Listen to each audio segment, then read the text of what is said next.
tanggalin mo, mapapangit po. Pre, isang hawi naman dyan. Isang hawi naman dyan. Ano yan, cold season. Madlamig kasi ang panahon, kaya long hair tayo. Okay. So, good afternoon. Yung dito lang. Okay. So, lamig. So, kamusta lahat? Happy New Year pala, Happy New Year. Hindi mo sa tabi mo, Happy New Year. Happy New Year. Happy ka ba Happy ka ba this year? Magiging happy ka ba this year? Sino dito naniniwala na balang araw? Ay, na this year, may magbabago. Ayan. Alam naman natin na lahat tayo, nag-i-expect tuwing New Year, may magbago man lang sa sarili natin, di ba? O makinig, di ba? Dati ko pang tuwing New Year, gusto kong pumuti, gusto kong tumangkad. Wala na, pre. Ah! Lord!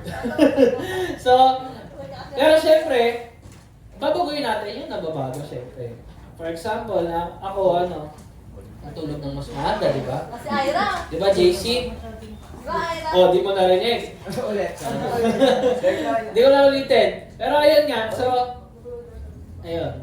Ay, mas bago. Nag-i-intro na agad ako, pero ayun. So, meron tayong bagong series nga. Dahil bagong tao, bagong series. Andiyan na si Maris. Oh, medyo prime lang. So, Ano ba yan? ang ating series for next 9 weeks, no, starting today, is about magiging blessed. And pag-uusapan natin yung letter ni Paul sa Ephesians. So, yung ating series is chinap-chop namin niya kasi baka gawin na naman namin yung sa katulad dun sa Galatians na isang chapter, isang week. Medyo mahirap, medyo matagal. So, ayan, kung naalala niyo pa yung series natin. So, apat yan, dalawang part ang ating inano dyan. So, yung unang part yan is about the gospel. Something na dapat natin pinaniwalaan as Christians. Sino mga Christians dito? Ayan, so dapat in these weeks nandito kayo. And then, sino dito alam na yung gospel? So, dito naman sa series natin na to, dito sa second part, kung paano natin ma-apply yung mga natutunan natin. Hindi lang tayo basta nakikinig kay Lord na, Lord, mahal mo ko, yes. Pero pagdating sa buhay mo, pagdating sa pang-araw-araw mong buhay, no, Lord. Diba? Yun yung isa sa pinakamahirap as a Christian dahil nandito pa rin tayo sa katawan na mahina, natutukso, nahihirapan, umiiyak, malangot, diba? Ayoko nang pumunta doon sa pinakamababang part, no? Kasi may okay. So ayun, so ito na nga yung intro kanina. So ano ba yung mga wish list mo or mga bucket list mo this year o mga gusto mong gawin, magbabago sa buhay mo, no? Gusto mo nang mag-move to grade 10. Dati ka grade 9. Gusto mo maging grade 10. Kasi nung last year, grade 9 ka pa rin, di ba? Lord, gusto ko na maging grade 10. Gano'n. Okay. Ako target mo yan. Lord, gusto ko lang graduate. Ayan, yung Lord, gusto ko lang bumawi sa susunod ng Christmas party. Sino maraming nakuha dito ng Christmas party? Ay, year end. So, nagbago ba buhay nyo? Okay. Paglabas ko, usap. So, ayun nga. Kapit ng iyo. Pag napupunas eh. Commercial. De-edit ko na. Ako naman nag-e-edit eh. Ang hirap mag-edit. ng video. Kaya sana may napanood nyo yung ating YouTube channel. So, like, share, subscribe, no? Mahirap mag-share. So, pwedeng i-download nyo. Tapos, i-click nyo yung mga favorite nyong parts doon. Okay. So, ayan. This 2024. So, maganda itong series natin kasi muli tayo mapapaalalahanan kung ano ba yung ginawa ni Lord and ano ba yung naging plano niya. Paano niya tayo bless in a way na lahat ng aspeto ng buhay natin natatamahan, natatouch ni Lord. Kumbaga, nung nagbigay si Lord ng regalo, parang instant lahat sako, na namimit lahat. Parang cellphone. Sa cellphone, meron ka ng calculator, nandun na yung camera, nandun na yung notes mo, nandun yung mga bagay. As in, Parang lahat ng mga bagay na kailangan mo nandun lang sa second. Pero much greater from that, may binigay si Lord na gift. Ako saan, yung hindi natatouch ng second, hindi natatouch ng science, hindi natatouch ng psychology, natatouch niya. So, yan yung pag-uusapan natin for this coming weeks. Ikaw sa 9 weeks na to hanggang hanggang February, no? Hanggang sa March pala. March 1st. Oh, yeah, March first week. So, matatamaan din naman natin dyan yung Valentine's. So, sinakto ko naman yan. Andyan yan eh. Nasa ba yan? Eh, no, walk in love.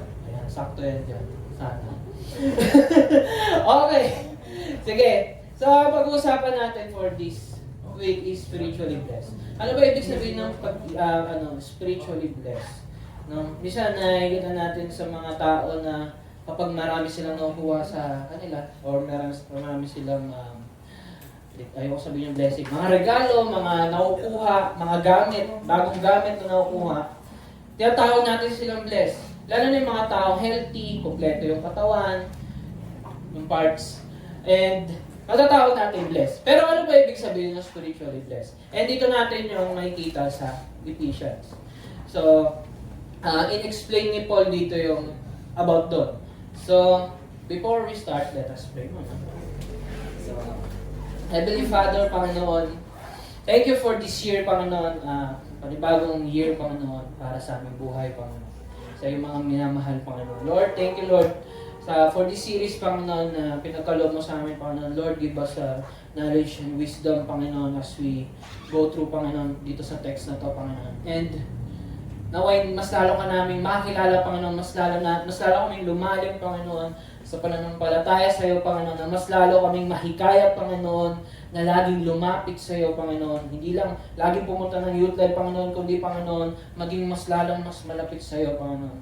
And as I preach your word, Panginoon, ako yung gabayan dahil ako lang yung instrumento, Panginoon, at ang yung mga salita lamang, Panginoon, ang nais kong, Panginoon, ibahagi sa amin. Kaya, Panginoon, sa po namin tinatasalit na ito sa pangalan ni Jesus. Amen. Ayan. So, sino sa akin makakapagsabi kung ano yung unang papasok sa isip nila? Unang papasok sa isip nila, anong ibig sabihin ng spiritual? Unang papasok sa isip. Kahit saan naman. May kanto, no? May spirit. Spirit, yung yung maamoy. Yung coke, spirit ng coke. So, kapag spirit, something na hindi natin nahahawakan, hindi natin madalas nakikita, pero akala mo multo, pero guni-guni mo lang pala. Spirit is something na, ayun nga, hindi mo nahawakan. For example, yung pagiging tamad mo ba, nahawakan mo ba yun? Yung pagiging masipag, pagiging mapagmahal, nahawakan mo ba yun? O yung pagiging masaya, nahawakan mo ba yun? Yung labi, nahawakan. Pero yung pagiging masaya, hindi mo napipigilan yun. Or, kapag ginano mo ba yung utong mo, mawawala agad yung, yung nararamdaman mo, hindi, di ba? So may mga bagay tayo na spiritual na tinatamaan. When we talk about the Word of God, tinatamaan yung puso mo sa loob. May tumusok ba? Wala naman.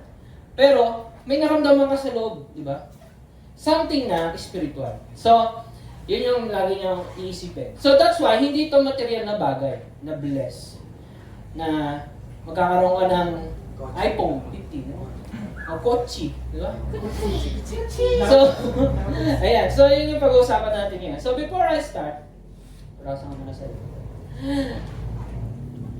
Pag-aralan muna natin to, mag-word study muna tayo. So, sino sa makakapagsabi ng ibig sabihin ng in? In. In or out. Sa loob. Pero kapag ginamit siya sa sentence na sa ibang, yun nga rin naisip ko na may in or out. Pero yung in na something na sinabi sa'yo na I am, wala akong example. I am dressed in a white robe. Ano ibig sabihin ng in doon? Sarili. Sana. I am dressed. Alam mo mababa. Ay, magkakat pa rin ako ng magkakat ako eh. Okay, sige. In, tsaka true, tsaka according. So, di ko na kayo masyadong tuturunin para mabilis na tayo. Kasi, ang ins, or sa Tagalog, sa. Use it in a word. Pumunta ako sa youth life. So, kapag sa, ginagamit niya kapag ano, o saan ka nakatira? Taga Marikina. Bigla sumayaw, no? Pero dati pa pala yun. Kapag sinasabi yung pangalan ng lugar, biglang sasayaw. Pero ayun, saan yung ibig sabihin ng sa or in? Expressing the situation of something that is or appears to be enclosed or surrounded by something else. So kapag nagsuot ka ng damit, you are surrounded by your clothes.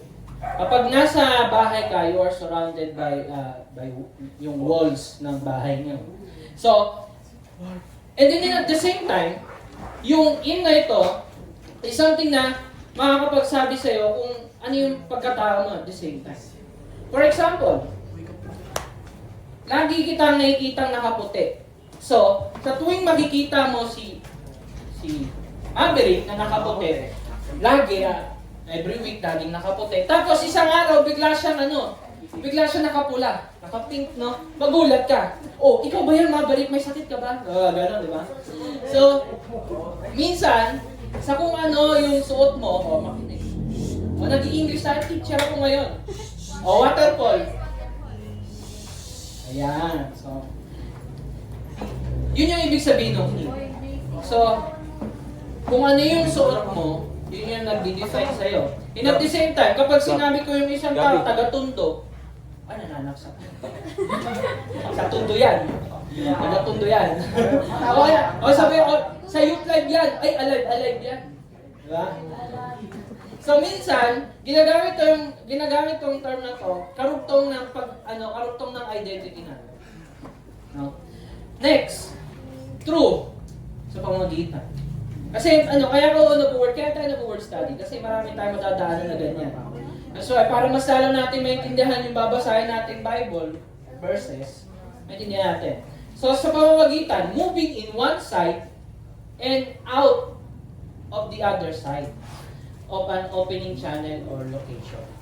So, kumbaga, kung galing kang rotonda, para kang makapunta sa bagong ilog, tatawid ka sa pamamagitan ng tulay.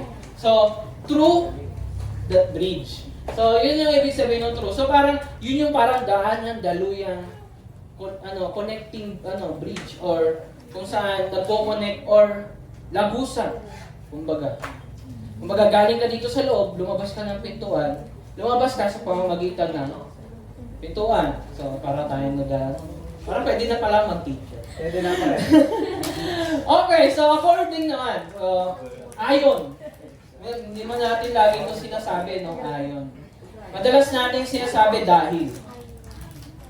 Minsan sinasabi mo na, alam mo, ano ba pwedeng maganda example? Alam mo bang maganda ka kasi lagi kang kasi, minsan ginagamit natin yung kasi or dahil. Alam mo ba kung bakit ka nagdapa? Kasi baliktad yung chineres mo. Diba mga ganon.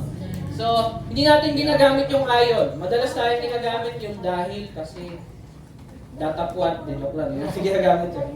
Okay, so ano ibig sabihin nun? As stated by or independing on whether.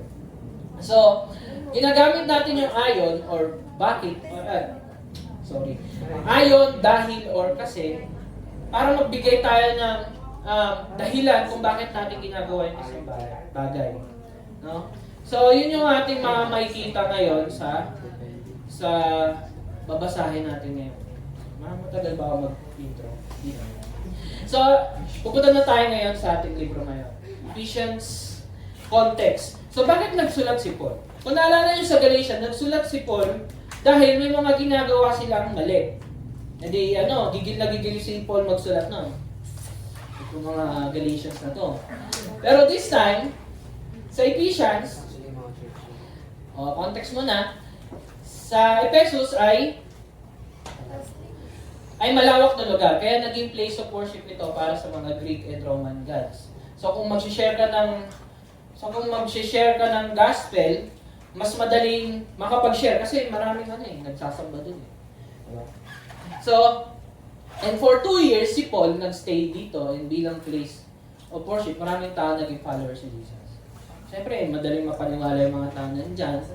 And then, siyempre, naliwanag sila doon sa word na nanggagaling sa Panginoon. And then, yun lang naman yung context niya. Years past nakulong si Paul sa Romans and he wrote sa mga Ephesians. So, dahil nakakulong siya, wala siyang magawa. Tapos kasama niya yung tropa niya si Tychicus. Yun yung pangalan niya, mga babasa niyo rin dahil. Nagpadala siya ng sulat sa Ephesians. So, gusto niya lang magpadala. No? And then, dahil may mga ginagawa ring kalugod-lugod yung mga taga-Ephesians doon sa lugar nila, churches nila. So, yun lang naman yung ating context dyan. So, start natin yung introduction nito. So, si Paul, kapag nagsusulat, lagi niya sinasabi, Dear Charo, hindi. Lagi niya, Paul, an apostle of Christ Jesus, by the will of God. So, lagi niyong tatandaan na si Paul, hindi ito parang inimbento niya lang. Gospel, inimbento ni Paul yan. Nung si Paul na yung nag-preach, puro gospel na naririnig ko eh. Hindi.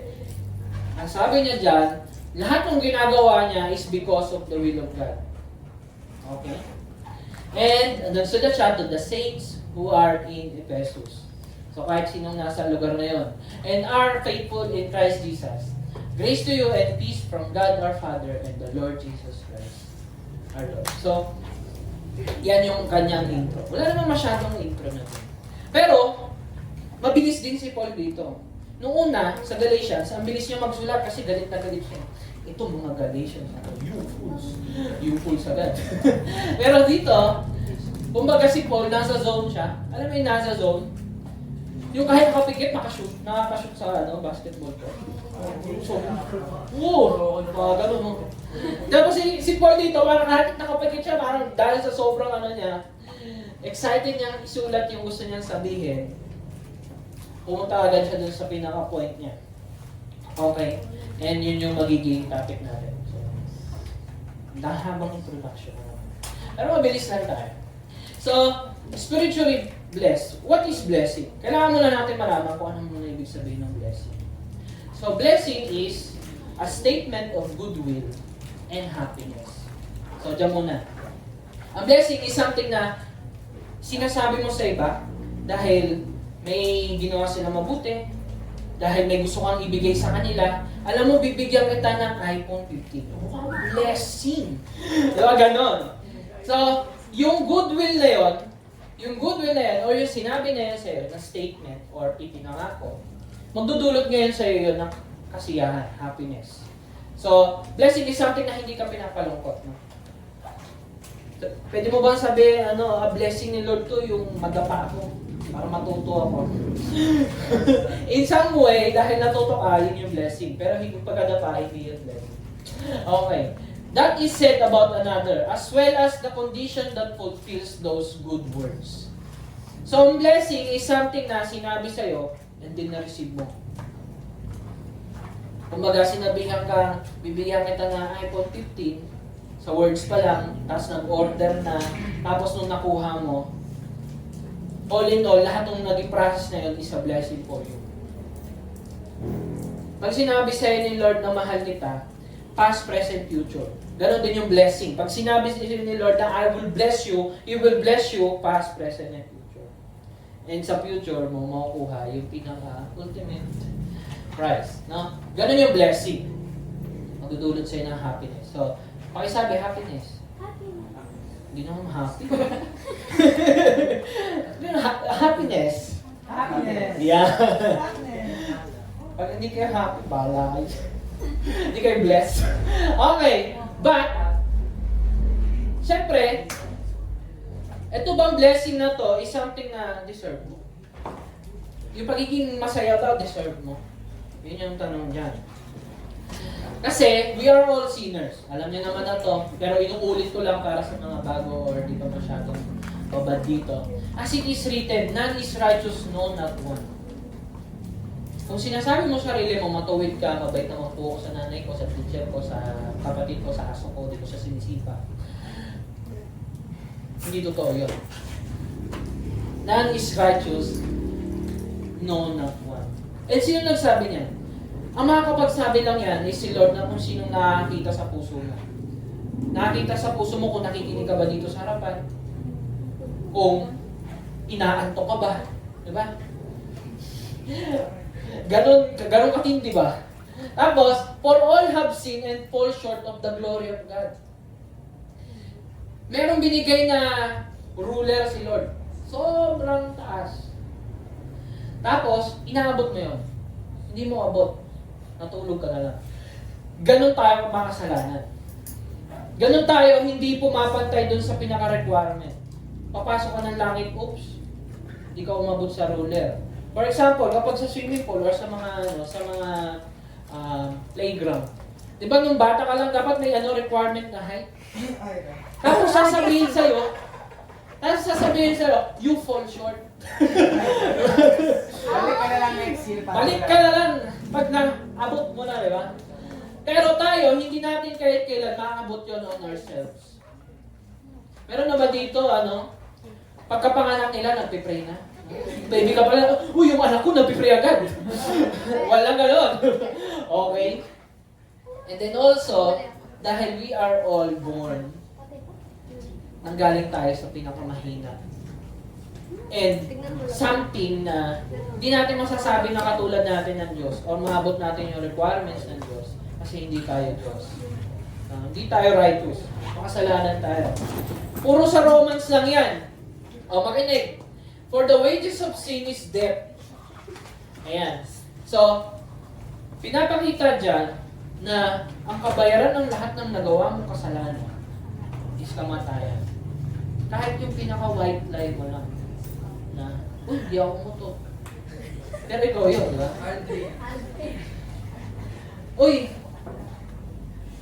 Nakita mo may dumi sa ilong yung kaibigan mo, di mo sinabi. Si Ira. Diba? Si Ira May. Alam niyo, something na dapat niyong isipin. We are all fall short. And the wages of sin is death. So, kapag namatay ka makasalanan, saan ka pupunta? That's right. So, very good class. So do we deserve to have those blessings? No, because actually we deserve hell. And hell is separation from God. Si Lord hindi nagkakasala. Ikaw nagkakasala. Hindi kayo pwedeng magsama. So dapat, mawala muna yung kasalanan mo. Or else, habang buhay mo mawala. Isa pa, ang hell ba is masaya ba doon? Wala nga na, magdidikta sa atin. Puro yun. Lahat ng kabaliktaran na blessing ni Lord, di ba, ang blessing is happiness. Kung wala ka sa blessing ni Lord, saan ka? Si sadness ka. Diba? We deserve hell. And ngayon, pero, until one day, para lang ako nagkukwento. Until one day, merong someone si Lord na tinawag. Out of nowhere, biglang may tinawag si Lord. Sabi niya, Abram, na magulat ka. Ano yun? Tapos, go from your country and your kindred and your father's house to the land that I will show you. Ha? May pupuntahan tayong lugar? Sino ka muna? Hindi mo siya kilala, no? Pero alam mo na Diyos siya kasi, iba siya sa'yo. Tapos, ganun pa naman magsalita. Magulat ka, di ba?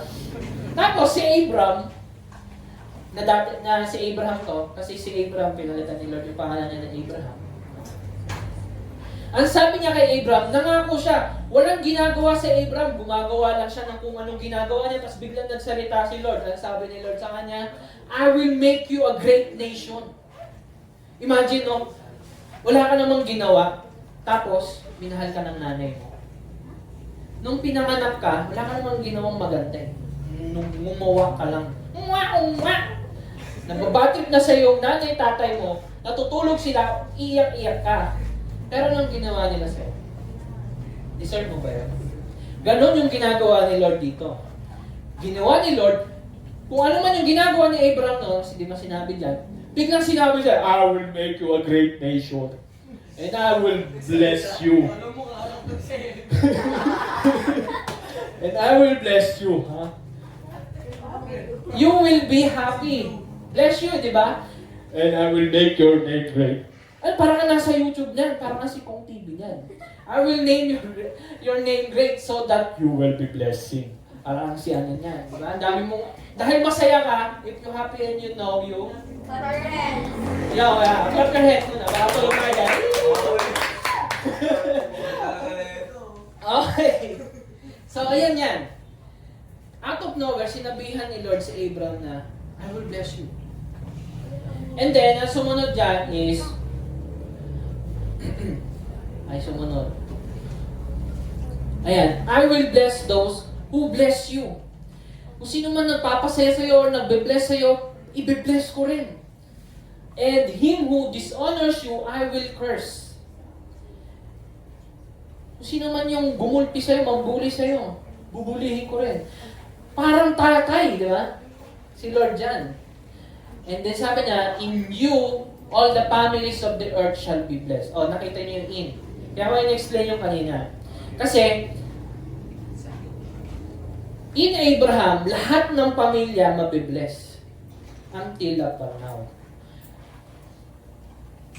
Kasi merong pinangako si Lord na merong darating na tagapagligtas.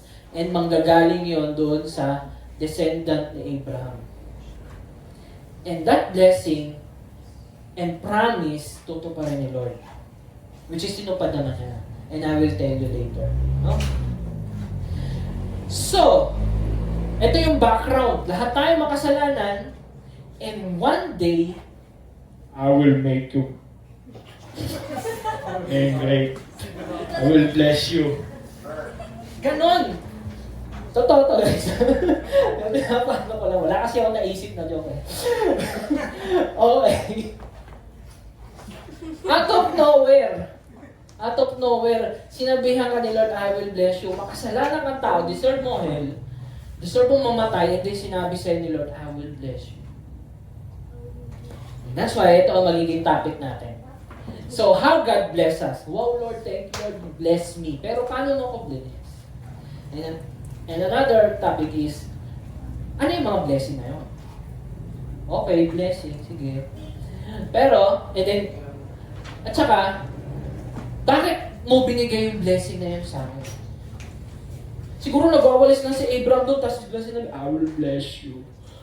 Di ba, di mo alam, Lord, bakit? Ba't mo ka bless? So, yan yung pag-uusapan natin ngayon. Intro na naman. Okay, so attention. Kasi, yung lahat ng babasahin natin ngayon is mga bagay na dapat paniwalaan ng isang Kristiyano. Kung Kristiyano ka, makinig ka. Okay? Kaya I need your attention here. Kasi, this is theological and ito yung pinaniwalaan ng lahat ng Kristiyano. Doktrina, kumbaga. Kumbaga, ito yung pundasyon mo. Hindi ka kahit anong bagyo or lindol, ayos lang. Diba? Kasi may pundasyon ka. Okay, so, talo na tayo sa verse 3. Ang dami kong intro. So, sabi ni Paul, ito yung una niya sinabi, Blessed be the God and Father of our Lord Jesus Christ, who has blessed us in Christ. O, sinabi ko na naman yung in. With every spiritual blessings in the heavenly places. So, una niyo mapapansin dyan, si Father, blines ka in Christ. Nung ikay naniwala kay Kristo, nung nandun ka na kay Christ, diba? Yung sinabi ko sa inyo. Kung nandun ka, kung nasaan ka, kung taga-pundo ka, diba? Nananaksak. Kay Christ, if you are in Christ, you are blessed. With every spiritual blessing. Blessing na something na hindi natin nahawakan. Something na, bakit ko mamahalin yung tatay kong nananakit sa akin? Kapatid kong nilalait ako. Yun yung something na bibigay sa'yo ni Lord na hindi mo mahawakan, hindi mo mabibili, si Lord na makakapagbigay.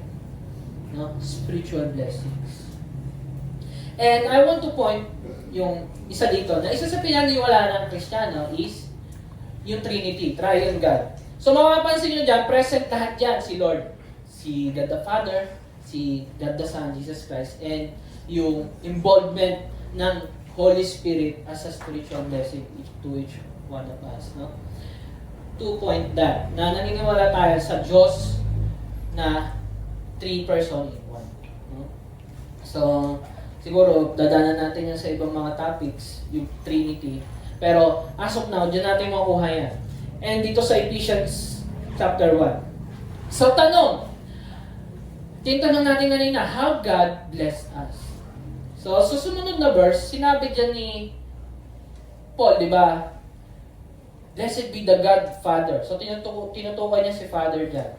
Of our Lord Jesus Christ, who has blessed us in Christ with every spiritual blessing in the heavenly places. And then, even as He chose us in Him before the foundation of the world. Oops! Sabi ni Lord, sabi ni Father, pinili kita bago ko pa create ang lahat.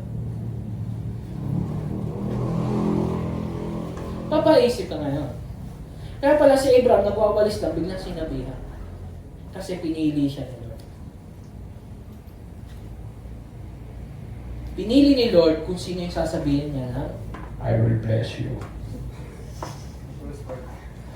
okay? Before the foundation of the world. So, di ko na paanahin yan. Pero pinili ka na niya. Wala kang ginagawa. Hindi ka pa pinapanganak, pinili ka na niyang mahalin. Okay? Ay, pindot ko. So, balik. That we should be holy and blameless before Him. So, pinili ka niya, hindi lang yung parang sinabi, halika nga dito, tapos napipilitan ka. Hindi. Nung pinili ka niya, yung pagkasabi niya sa'yo na, I will bless you, nagkaroon ng epekto sa'yo yun. Something spiritual, na hindi mo nakita, hindi mo na hawakan, pero something na tumago sa puso mo, and it makes you holy and blameless. Nang sinabi ni Lord na mahal ka niya, minahal mo siya pabalik, and lahat ng taong nasa paligid mo, minamahal mo na. Kasi mayroong Diyos na nagmamahal sa'yo, na pinili ka na walang kondisyon. No? And, ano sinabi pa na dyan? Ayun nga. So, ang tawag ng mga theologians doon sa pagpili ni Lord is election. Election na something na iba sa atin ngayon. Di ba, bumoboto tayo kasi, sikat to si Marcos, sige, boto. Pero dito, pumili si Lord na walang basihan kung ano yung ginagawa ko. And yung pagpili na yun ni Lord, nung tinawag ka niya na I will bless you, anak. It compels us. Compels means, tinutulak ka. Hindi ka napipilitan. Kumbaga, napupush ka. Di ba minsan, sinasabihan tayo ng magulang natin na maging maagap. Daig pa ng maagap ang masipag. Ganun yung ginagawa ng pagpili ni Lord or pagmamahal ni Lord. Kumbaga, hindi ka napipilitan, pusa lang lumalabas. Kumbaga, hindi mo pinilit yung puno na magkaroon ng prutas, pusang lumalabas. Pusang namumunga. No? So, ang pagiging banal at blameless, hindi mo yan yung konting ire, hindi yan lalabas. Kahit sobrang ire mo na, hindi lalabas yan. Kasi something na si Lord lang nakakapagbigay nun sa'yo. No? It's a proof lang. No? Na ikaw ay pinili ni Lord. Then, kaya nga, we all deserve hell, di ba? And by sin, we rejected Him. Nung nagkasala tayo, nireject natin si Lord. But the Father chose some in Christ. Imagine, lahat tayo, 100% ng mga tao sa mundo, lahat na namatay na buhay, mapupunta ng impyerno. Pero God intervened. God chose. Oops! Hindi lahat. Kasi may pipiliin akong nagiging kasama. That's how gracious God is. May pinili siya. Okay. Pero sa mupas, so, bakit, may magtatanong, bakit hindi na lang lahat niligtas ni Lord? Kasi meron pa rin free will. Ngayon, may mga tinawag si Lord. Halik kayo, pumunta kayo dito, I will bless you. Pero yung iba pumunta, pero yung iba nireject. And God is a gentleman. Na kung lagi mong nire-reject si Lord, He will be a gentleman na, sige, yan yung gusto mo eh. Pero binigay ko na yung kailangan mo, pero nire-reject mo. So, ganun siya. Okay, let's move on. Ngayon, sinabi niya dyan, in love, He predestined us. Predestined is ganun din, na itinakda niya na maging anak ka niya. Diba nung gumawa ka ng kasalanan, naging kaaway ka ng Diyos. Kumbaga nung nagrebelde ka, naging kaaway ka. Kumbaga nung sinaktan mo si Christian, naging magkaaway kami. Meron kaming tension na kapag nakita ko to, yari ito sa akin sa tatlong bayani. Diba? And, yun.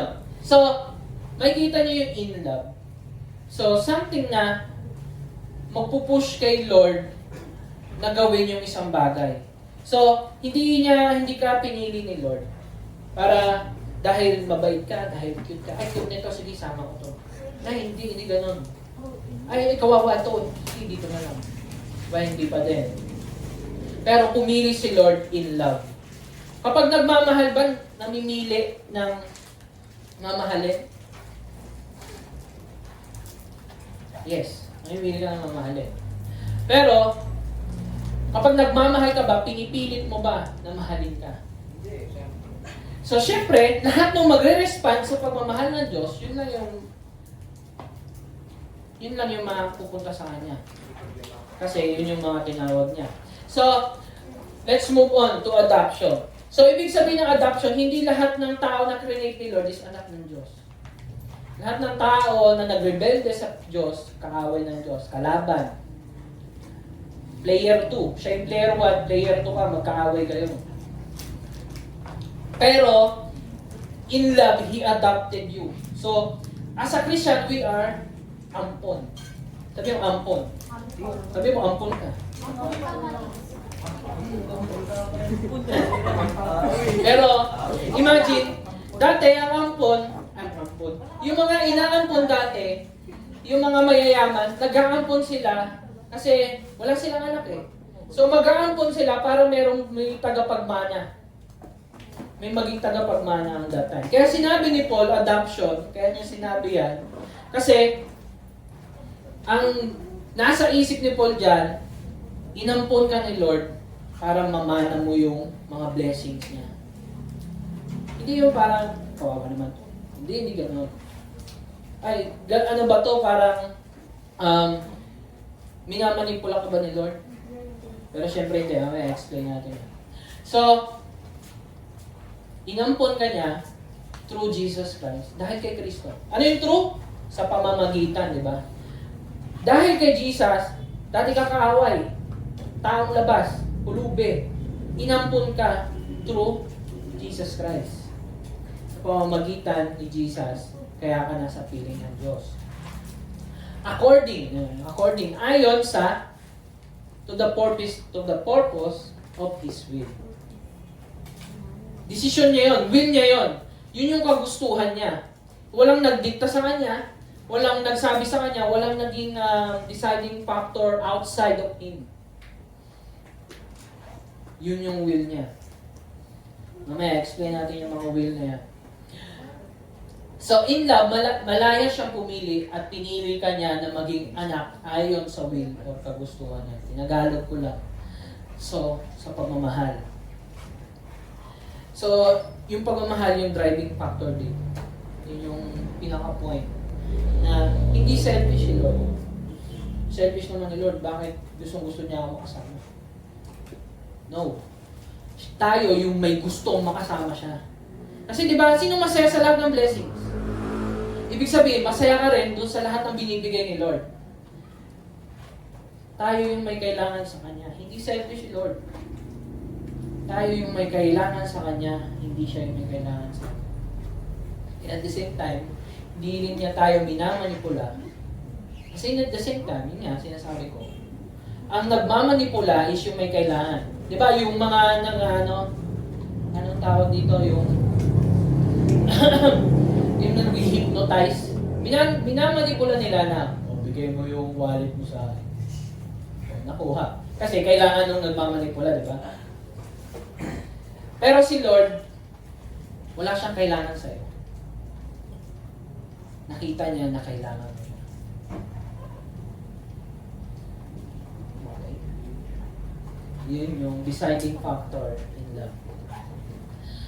You are elected by the Father. And imagine, He became our Father, not just like our teacher or boss.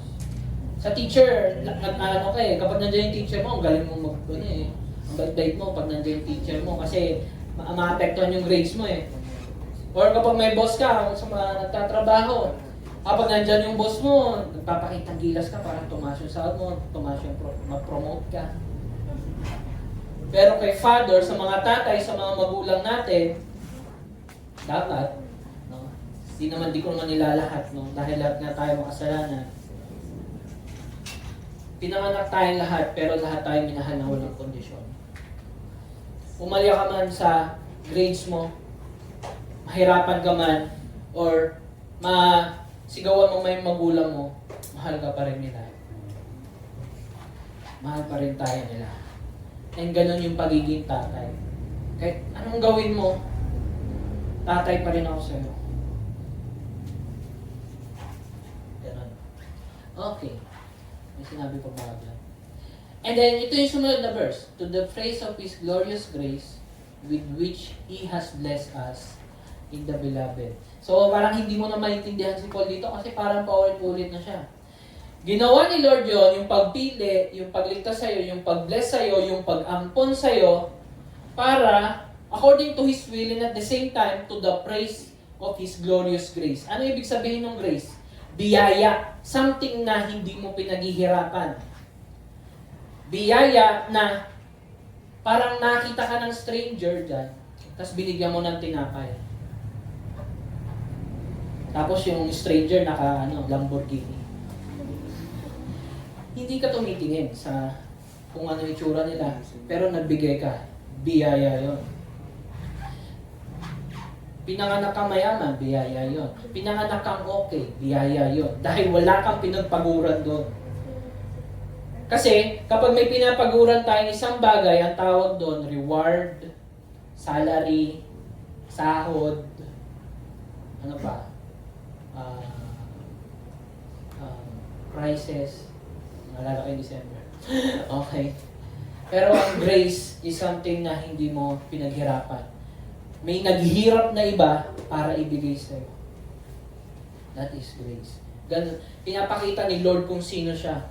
Parang kumbaga, Lord, pakita mo kung sino ka. Yun lagi natin tanong. Di pinakita naman niya, ako ito. I will bless you. Natutulog na kayo. With which He has blessed us in the beloved. Inulit niya yung in the. So, aning pinagpala niya tayo or pinasaya niya tayo in the beloved. So, sino yung in the beloved dyan? Nung nasa Jordan River si Jesus, nung magbabaptay siya, bumukas yung langit, lumiwanag. Ay bumaba ng kalapate at sinabi ni Lord sa kanya, This is my beloved Son, with whom I am well pleased.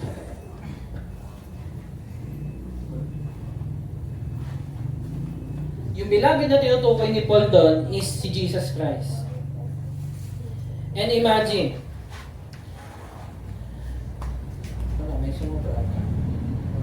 Wala na. And imagine, this is how the Father blesses us. By choosing us in Him, the beloved, in the beloved, pinili tayo ni Lord dahil kay Kristo, kung beloved si Kristo, kung si Jesus tinawag ni Lord na beloved, He will call you beloved too. Beloved din ka sa Kanya. Ano ba yun? Kung matuwid si Jesus, matuwid ka rin sa harapan ng Diyos. Kasi He chose you in Christ Jesus. Kumbaga, nung tinuro ka ni Lord, suotin mo tong damit ni Jesus. Tapos nung suot mo yung damit ni Jesus na sobrang puti, kumikinang bling, tapos ang daming yung sombrero ko nung year-end, nanalo yun. Lahat na, pinasuot sa'yo ni Lord, suot mo tong singseng, yung mga bling ko dyan, sige, suot mo. Lahat yun kay Jesus, And then, ikaw na makasalanan, tinawag ni Lord na beloved. Ganyan yung suot mo. Mahal kita. Sinuot mo yung binigay ni Jesus. Tinanggap mo si Jesus. Tinanggap mo yung anak ko. Tatanggapin kita. Okay. Dati na dumi ng suot mo dahil sa kasalanan. Pero dahil sa sinuot mo na damit ni Jesus Christ, yung righteousness niya, yung pinorfect niyang high score, yun yung reward, magandang damit, nakuha mo. Tinawag ka rin ni Lord na matuwid. Because He chose you. No? And that's how the Father bless us. He chose us. No? So next point, what are those blessings? So ano yung mga blessings na yun? No? So, sa sumunod na verse, sinabi ni Paul dito, in Him na naman. Kasi dapat hindi nyo ito makalimutan yung sinasabi ni Paul. Dahil kay Kristo, dahil na kay Kristo ka. Dahil suot mo yung magandang damit ni Jesus. In Him, we have redemption through His blood, the forgiveness of our trespasses, according to the riches of His grace. So, nakikita niyo yung redemption dyan. Hindi lang tayo basta, alam niyo yung salvation, di ba? Sa Tagalog nun, kaligtasan. Yung redemption, hindi ko na-research. Pero yung salvation, masyado akong honest, no? Pero, yung salvation, hindi ka lang basta niligtas ni Lord. For example, nalulunod ka. Si lifeguard, niligtas ka. O, ligtas yun. Ano naman yung redemption? Ang redemption is something na yung lifeguard na pala yun, yung pala yung tatay mo. Niligtas ka, tapos, dinala ka sa bahay niya. Ito yung anak kong nawawala eh. Kumbaga, hindi ka lang basta niligtas ni Lord, dinala ka pa niya sa piling niya. Hindi ka lang basta, ito yung anak kong nagrebelde eh. Sige, iligtas ko nga. Mahal ko yan eh. Tapos pagkaligtas, iniwan. O, bahala ka na sa buhay mo, huwag ka nang pakalunod ulit. Hindi ganon. Nung niligtas siya ni Lord, nung niligtas ka ni Lord mula sa kasalanan, dinala ka niya sa piling niya, which is nandoon yung blessings, nandoon yung spiritual blessings, nandoon yung pagmamahal, yung acceptance, and yung church. No? Doon ka dinala. That's why hindi pwedeng naligtas ka, tapos di ka nag-church. Na-Christian ka, di ka nag-church. Christian ka, pero di ka nababasa ng Bible. Sinasabi mo, ligtas ka, pero hindi nakikita sa'yo yung redemption or yung patunay na nasa Diyos ka.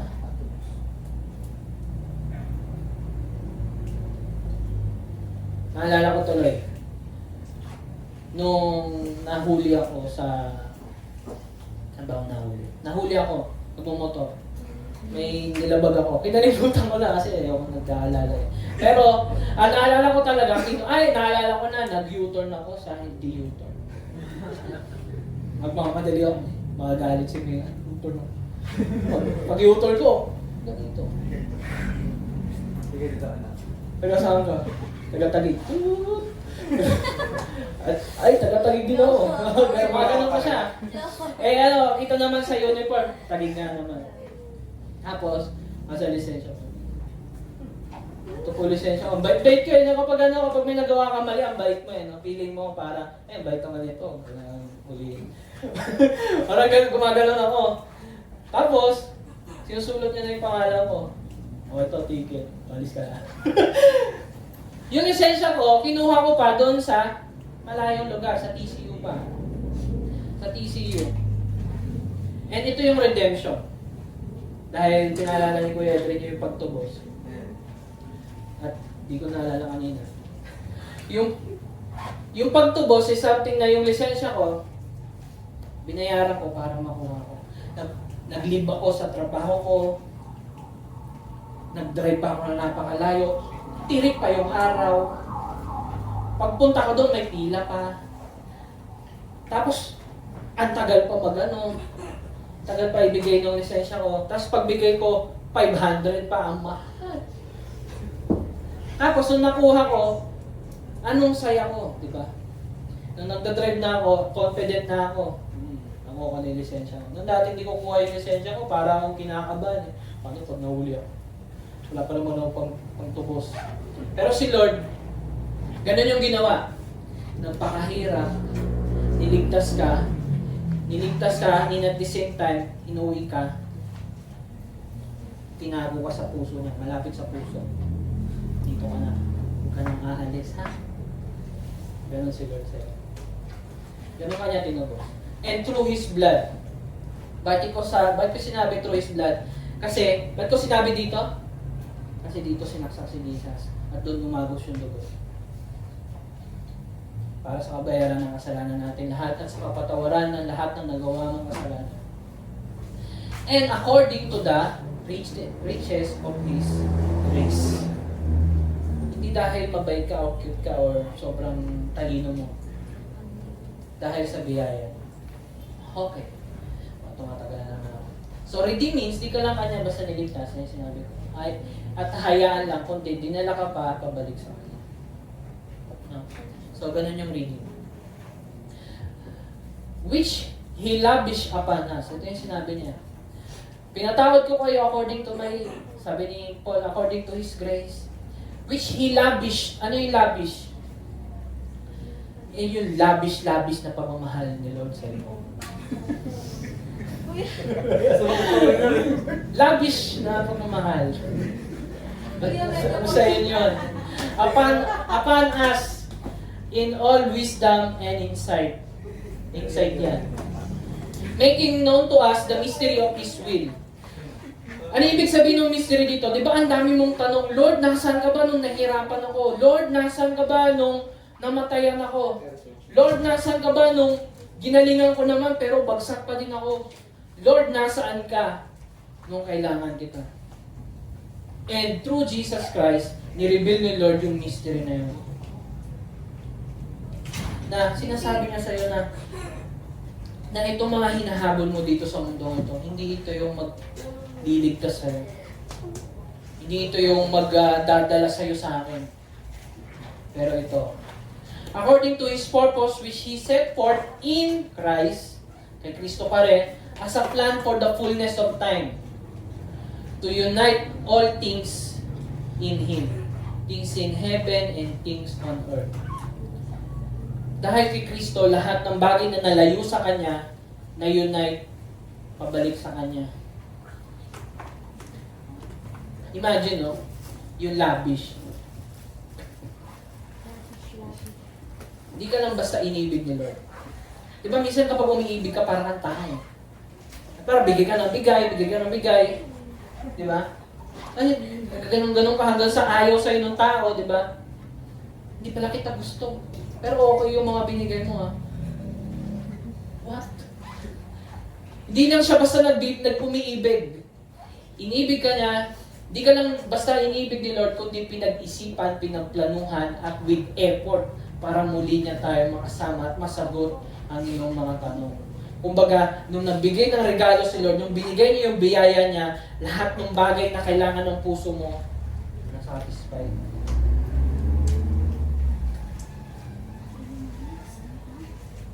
Ganon ka lang kamahal. No? Okay, move on. Dahil meron pa tayo. So, in Him ulit. In Him we have obtained inheritance. So, di ba, nung inampun ka niya, may mamanahin ka syempre. Di ba? Kapag tatay ka ng, kapag ang tatay mo, katulad ko, driver, lagi ako may 20 dati. Pwede 20. May 20 agad ako. Kasi yung 20 lukot-lukot. Alam galing sa driver. Diba? Pero dahil meron kang tatay na nasa kanya ang lahat, for sure, sa piling niya, makukuha mo rin lahat. Kasi nasa kanya ang blessing and lahat ng mamanahin mo.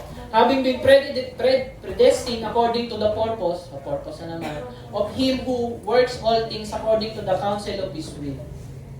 So, yung iba dito, paulit-ulit na si Paul, no? So that we who were the first to hope in Christ might be to the praise of His glory. So, lahat nung maniwala kay Jesus, lahat ng unang naniwala, Lahat ng mga unang naghirap.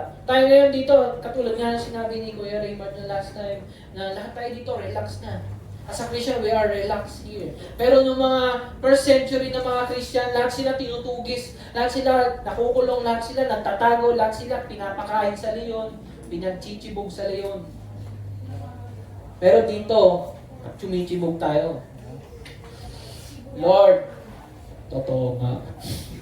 na you bless us, di ba? So that we who were the first to hope. So, nung naranasan mo lahat ng blessing ni Lord, sino ang kailangan purihin? Sino dapat yung pasalamatan sa lahat ng yan? Ikaw ba? Siyempre si Lord. To the praise of His glory. Ano? Then next, sabi ko dyan, inulit ko lang, bakit naulit yan?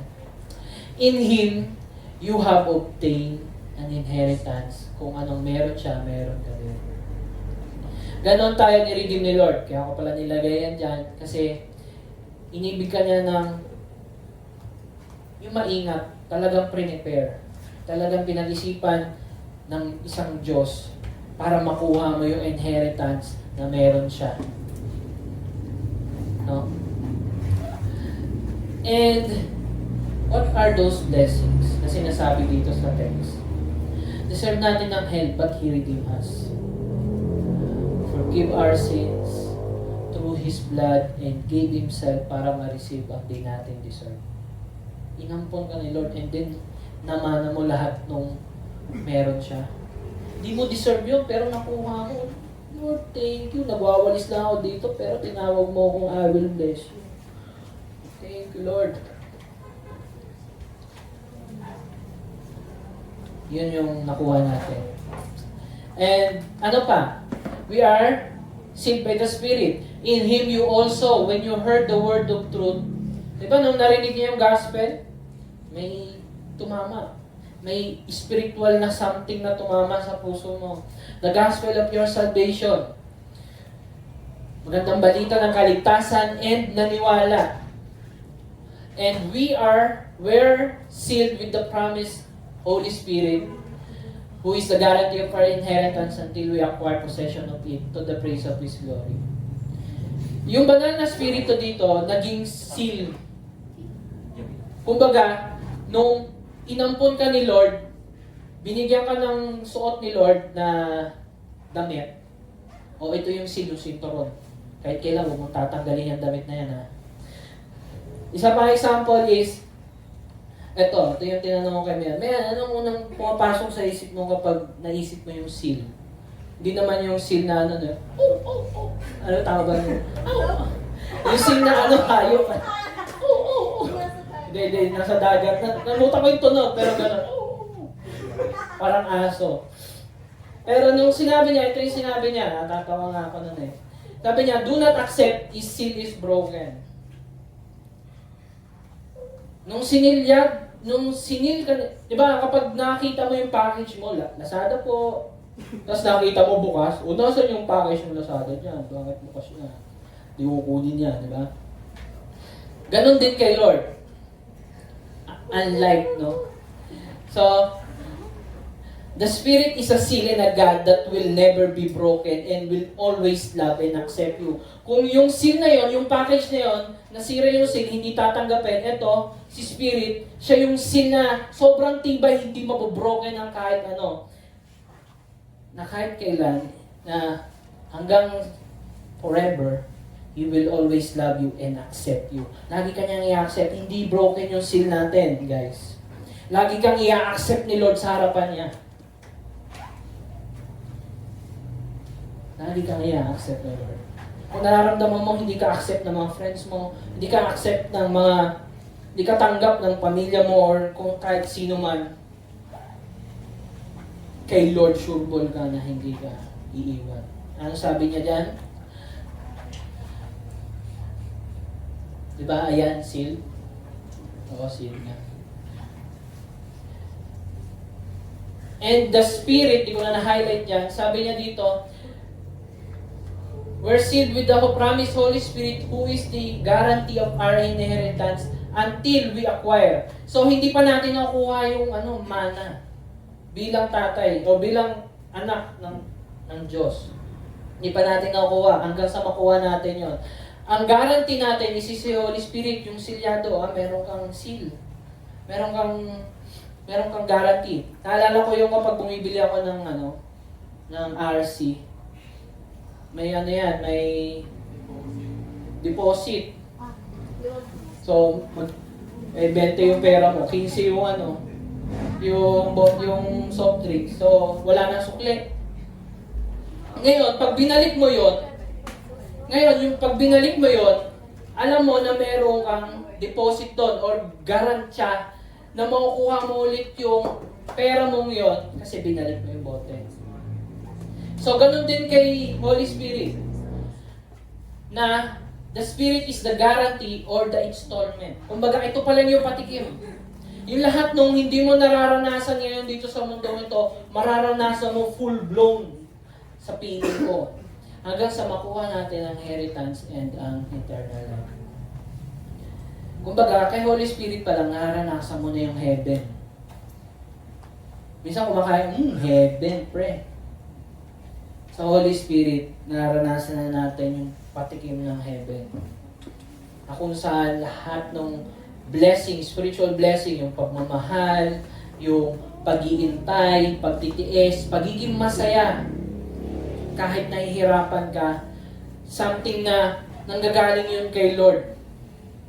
And when the time comes, hanggang sa ma-redeem na natin yung mana natin, yung inheritance natin, and ma-renew yung body natin, and the seal was open, makukuha ni Lord yung deserve niya. At ano yung deserve niya? Tayo ng mga naniwala sa Kanya. Yun yung deserve ni Lord. Yung muli niya makasama, yung mga binigyan niya ng buhay para muli makasama. And that's why we have those blessings. Bakit biglang tinawag si Abraham? Bakit sinabihan ako ni Lord na I will bless you through Jesus Christ, in Him. Pinili kita in Him. Nilista ko yung lahat ng sinabing natin sa Ephesians. According to the purpose of His will. Kaya tayo blessed kasi to the praise of His glorious grace. According to the riches of His grace. Paulit-ulit yan. And to the praise of His glory. So may kita niyo yung paulit-ulit dyan, yung glory, grace, tsaka yung will. Dahil hindi pa rin ito patungkol sa'yo. Ang Bible hindi ito patungkol na ikaw yung bida. No. Si Lord ang bida sa mundo ito. Siya yung bida dun sa Bible na ginagawa ko ito para makilala niyo ako. Para makita niyo yung glory ko, yung kung gaano ako ka-graceful sa inyo, kung gaano ako ka-merciful sa inyo. Para maranasan niyo na kahit naging ganyan kayo, ipapakita ko pa rin sa inyo yung biyaya na para sa inyo na nanggagaling sa akin. Yung sinasabi ni Lord. Kasi kapag nagmamahal ka, meron kang will kung sino yung mamahalin mo, sino yung i-bless mo. That's why, ang free will is, it demands, yung love, it demands free will. Kasi hindi ka nagmamahal kung lagi mong choice ito lang. Kaya tayo binigyan ng free will ni Lord para meron tayong gagamitin upang piliin natin siya when He do things for us. No? And in Him, ito na yung ating katapos natin. In Him, according to His will, of His grace and glory, we now by faith have those blessings. Ginawa ni Lord lahat yun para sa'yo. Pinili ka niya, ibinalik ka sa piling niya, inampon ka niya. And then magmamana ka, sinilyaduhan ka pa, para garantya na nasa kanya ka. Ginawa ng lahat yon. At ang tanging mo na lang gagawin is, naniniwala ka ba? Magre-respond ka ba dun sa narinig mo? Dun sa naramdaman mo sa ating Panginoon? Sa mo pas, kaya tayo gumagawa ng mga isang bagay. For example, gusto mo lagi, ako for example, gusto ko laging naglalaro. And then dumating yung point na most of the time yun na lang yung ginagawa ko. So anong nangyari? Ang naging master ko is yung computer ko. Naging slave ako na sa tuwing nakikita ko yung computer ko, uy, it's time to play. Naging slave ako ng computer ko. Sa Mupas, kaya tayo nag-aaral kasi meron tayong dahilan para mapuri ako ng magulang ko. Ginagawa ko yung isang bagay na to para makuha ko yung crush ko. Makuha yung bagay na gusto ko, sapatos, cellphone, computer. Nagiging slave tayo sa isang bagay. And tinatawag natin yung master, which is idolatry. And lahat ng master na yon, hindi ka niligtas. Magulang mo, hindi ka niligtas. Yung mga luho mo, di ka ililigtas. Yung mga lagi mong ginagawa, hindi ka ililigtas. Lahat tayo may tinuturing na master, nabubuhay tayo para sa isang bagay. Pero sa lahat ng master na meron tayo, si Lord lang ang di ka gagawing slave, kundi mamahalin ka, tatawagin kang anak at laging sasamahan. Pinili ka niya, pipiliin mo ba siya? Let us pray. Heavenly Father, Panginoon, marami pong salamat, Panginoon, sa hapong ito, sa word na to, Panginoon. Thank you, Lord, that you chose us, Panginoon, before the foundation of the world. Bago mo pa nilikha lahat, pinili mo na kami. Mahalin, iligtas. Kahit alam mo, Panginoon, na pipiliin namin kasalanan, Panginoon. But still, yung pag-ibig mo hindi nag-waver, Panginoon. Still, you say to us, I will bless you. Anak. And ibinalik mo, Panginoon, sa iyong piling, Panginoon. At binigyan ng garansya na balang araw mararanasan at makukuha namin yung blessing na nais mo para sa amin, Panginoon.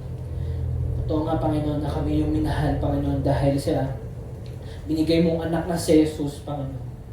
Na in Him, in Christ, kami ay ligtas through our faith by grace, Panginoon. Dahil sa dugo na yung Panginoon, nandito kami, Panginoon.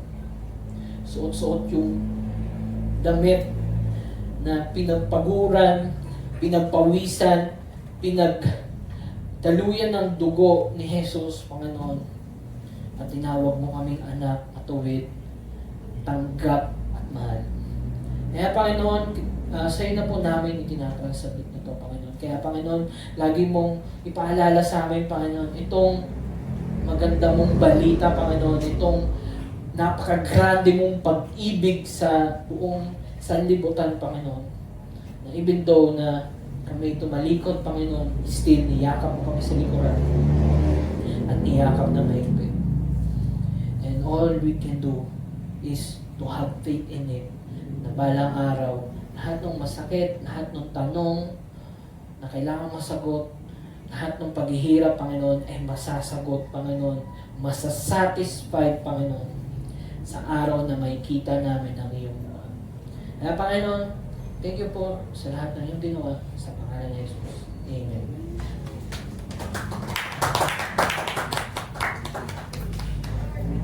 Alright, pwede na pong magising yung mga ito. Ay, hindi ko alam yan, Dora. Nasa naman si Dora. Dora! Uy, grabe ka na tayo. Sino ka dyan, te? Eh, okay guys, so before we give you